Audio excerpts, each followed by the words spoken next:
Hello everyone, and welcome back to my channel. I'd love it if you could leave a comment letting me know where you're listening from around the world. Also, don't forget to like and subscribe if you're enjoying this video. Story 1. I love solo camping. There's something about being alone in the wilderness that feels pure. Just me, a tent, and the vast, unknowable night pressing in from all sides. No distractions, no traffic, no noise except for the wind moving through the trees like the breath of some sleeping giant. At least, that's what I used to think. Last fall, I took a trip deep into the Appalachian Mountains. No cell service, no nearby campers. Just me, the wilderness, and a sky full of stars. I had done this a dozen times before. There was a thrill in isolation, a sense of control. The first night was perfect. I built a fire, ate my dinner beneath the infinite black dome of the sky, and watched the flames dance until sleep started to pull at my eyelids. At some point, I must have dozed off in my chair because when I woke up, the fire was just embers. My breath fogged in the cold air. It was late.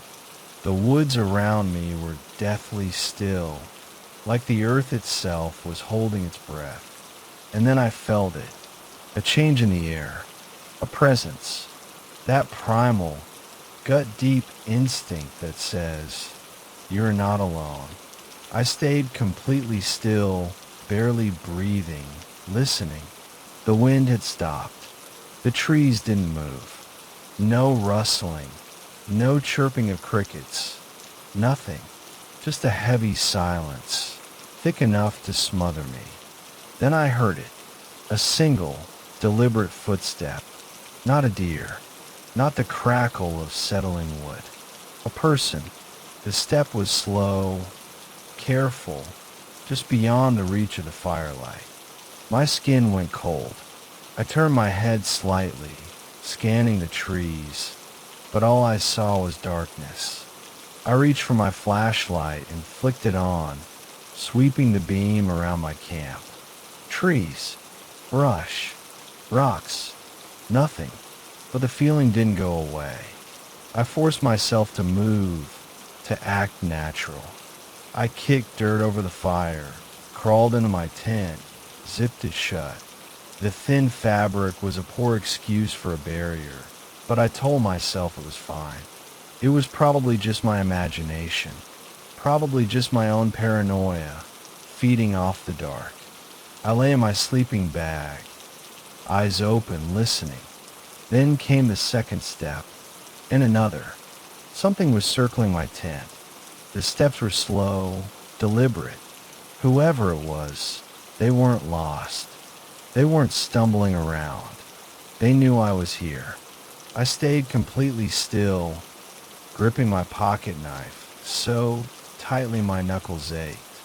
The blade was small, barely 3 inches, against a wild animal, or worse, a person. It might as well have been a toy. The footsteps stopped. Silence. I held my breath for what felt like an eternity. My ears strained for the slightest sound, and then, so close to my tent that my stomach twisted into a knot, I heard it. A single, long exhale. Someone standing just outside, breathing. They were right there, inches away. I could hear the slow, measured rise and fall of their chest. A breath just barely too loud, just barely too controlled.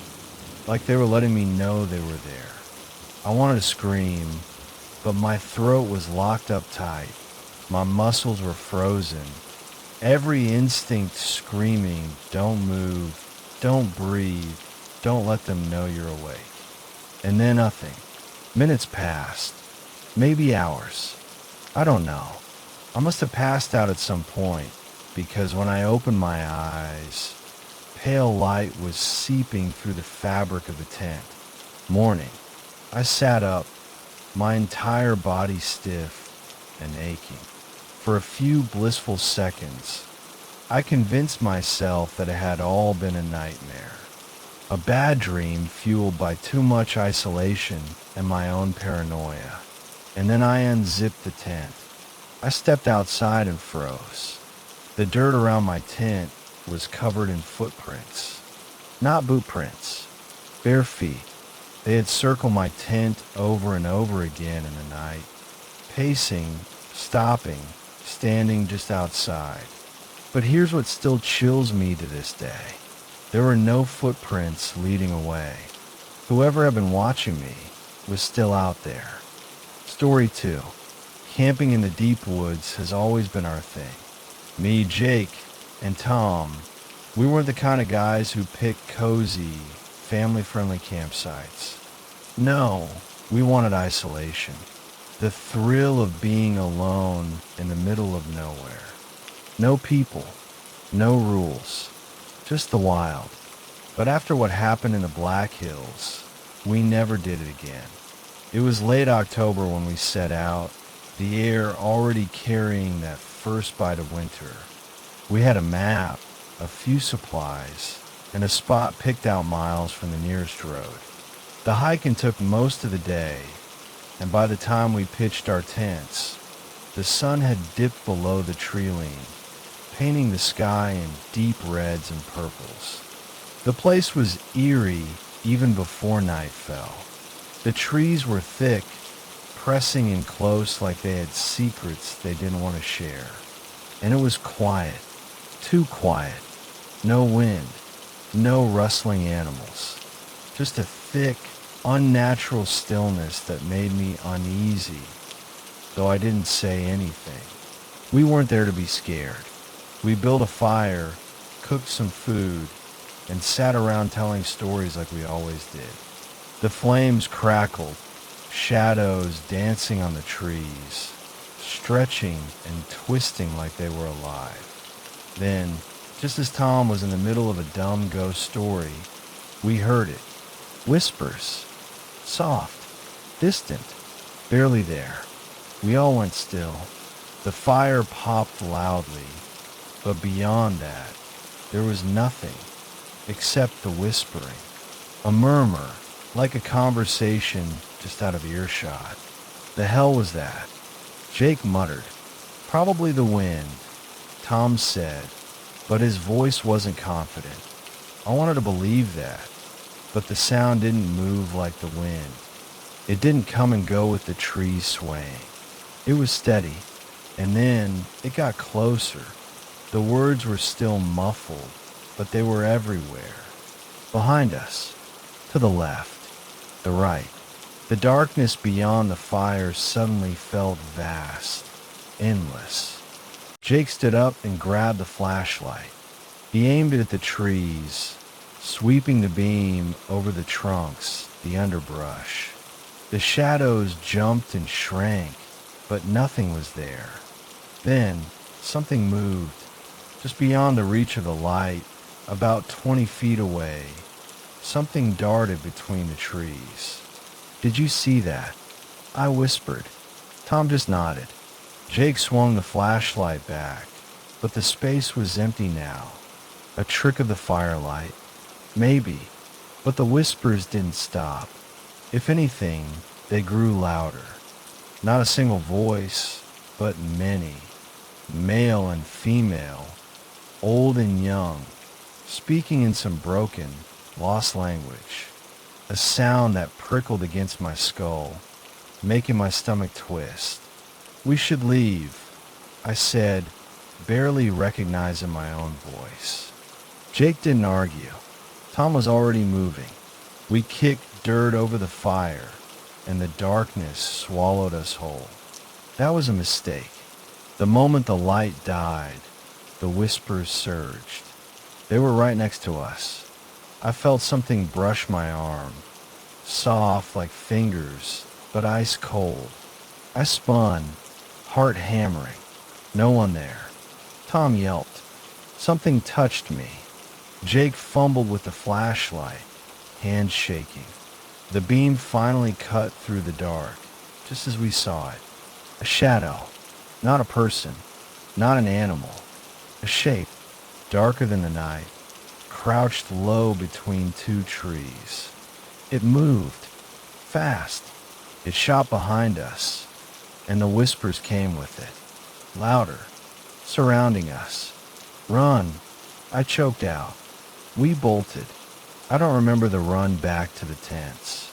Just the sound of our breathing, our boots pounding the earth, and the whispers chasing us. Inside my tent, I zipped it up so fast I nearly ripped the fabric. It was stupid, useless. A piece of nylon wasn't going to protect me. The whispers didn't stop. They circled us. Closer, closer, and then breathing. Right outside my tent. Slow, deep. The kind of breath someone takes when they're standing inches from you in the dark. I pressed my hand over my mouth to keep from screaming. I could hear Jake and Tom shifting in their tents, but none of us dared move. The breathing stayed for what felt like hours. Then, as suddenly as it started, it was gone. The whispers faded. The forest fell silent again. None of us slept. At the first light of dawn, we packed up and got the hell out of there. The hike back to the truck was brutal. Every branch snapping, every leaf rustling made us jump. But nothing followed. By the time we reached the road, we felt like we could finally breathe. Later, I did some digging. The spot where we camped. It was a burial ground. A long-lost tribe. No names. No records. Just stories. Stories about spirits that still wandered the forest, whispering to those who dared disturb them. I don't know what we heard that night, but sometimes, when I'm alone, I still hear whispers. Story 3. 2 years ago, I took my younger brother Mark on his first real camping trip. He had just turned 13, and I figured it was time for him to experience the great outdoors the way I had at his age. No cell service, no distractions, just the wild and the crackle of a fire under the stars. We drove deep into the Pacific Northwest, far from any hiking trails, to a spot I had found on an old map. It was a quiet place near a lake, surrounded by towering pines that stretched so high they seemed to swallow the sky. There was no one for miles, and that was exactly how I wanted it. The first 2 days were perfect. We fished, we cooked over an open flame, we told dumb ghost stories that made Mark roll his eyes. At night, the forest hummed with the sounds of crickets and owls, and I felt more at peace than I had in years. But everything changed on the third night. It was cold, colder than the previous nights, and the fire struggled to stay alive despite the dry wood we had gathered. Mark sat across from me, poking at the embers with a stick, when suddenly his face went pale. His eyes widened, his mouth opened slightly, and he just stopped moving. A strange chill ran down my spine. "What's wrong?" I asked. His voice was barely a whisper. "There's someone behind you." I felt my stomach drop. I turned my head slowly, every hair on my body standing on end. Nothing. Just darkness. Just the trees. I exhaled a shaky laugh. "Stop messing with me," I said, but my hands were already shaking. Mark swallowed hard. His voice was tight. I saw him. "Who?" His eyes flicked toward the trees. "A man, standing right behind you." I looked again. The night was thick, black as ink beyond the dim glow of our fire. There was no one, no sound, just the whisper of the wind through the trees. "You're seeing things," I said, forcing a grin. "Probably just a shadow." But the feeling didn't leave. That feeling, the one that crawls up your spine when something isn't right. When you know, deep down, that you're not alone.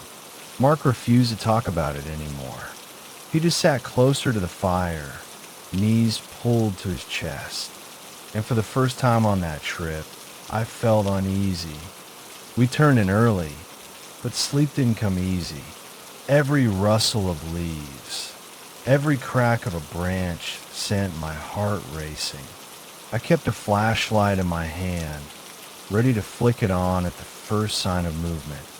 At some point, exhaustion took over and I drifted off. Then, in the dead of night, I woke up to the sound of crunching leaves. Slow, deliberate. Someone was walking around our campsite. Mark was already awake, gripping his sleeping bag so tightly his knuckles were white. He didn't say a word, but I could hear his breath, quick, shallow gasps. I reached for the flashlight with shaking fingers and slowly unzipped the tent just an inch, just enough to peek outside. The fire had died down to nothing but glowing embers, casting weak orange light over the clearing.